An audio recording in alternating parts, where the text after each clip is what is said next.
পারে, আরে আমার নবী মুস্তাফার কত পাওয়ার হবে। আল্লাহু আকবার।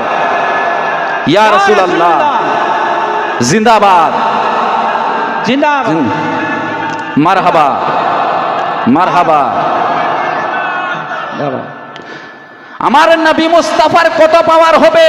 কাফের ব্যক্তির মেমোরি হিলে গেল, বলতে লাগলেন হুজুর আর আমাকে কোনো কারামত দেখাতে হবে না, আমি বিশ্বাস করে নিলাম আমার নবী মুস্তাফা মেরাজে গিয়েছিল, মেরাজের কথা বিশ্বাস করে নিলাম হুজুর।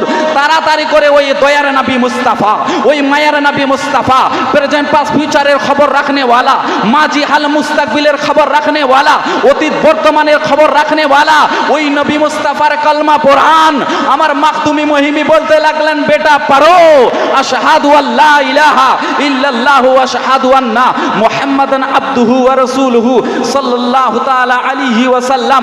কালমা পড়ে ওই কাফের ব্যক্তি মুসলমান হয়ে গেলেন। সুবহানাল্লাহ। একবার ঝুমে ঝুমে দুরূদ শরীফ পাঠ করুন। আল্লাহুম্মা সাল্লি আলা সাইয়্যিদানা মাওলানা মুহাম্মদ ওয়া লা আলি সাইয়্যিদানা মাওলানা মুহাম্মদ।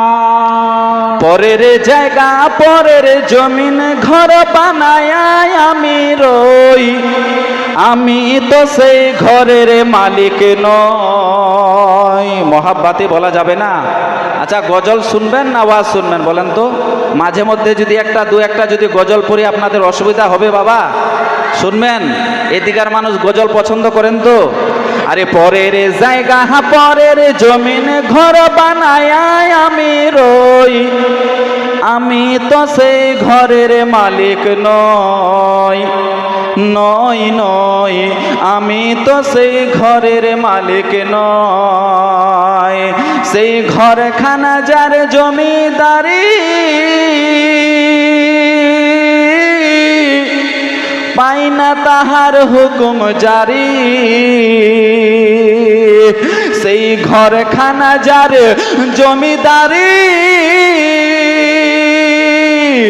পাই না তাহার হুকুম জারি। আরে পাই না জমিদারের দেখা, আরে পাই না জমিদারের দেখা, মনের দুঃখ কারে কই, আমি তো সেই ঘরের মালিক নই। পরের জায়গা পরের জমিন ঘর বানায় আমি রই, আমি তো সেই ঘরের মালিক নই। কোরআন শরীফ থেকে আয়াতে কারিমা তেলাওয়াত করেছি। কুল এ নবী মুস্তাফা তুমি জগতের মানুষকে বলে দাও। কে বলাচ্ছে? আল্লাহ পাক, আমার আল্লাহ রাব্বুল আলামিন কোরআন শরীফের মধ্যে ওয়াজ করতেছেন বাবা। কুল ইন কুনতুম তুহিব্বুনাল্লাহ ফাত্তাবিউনি।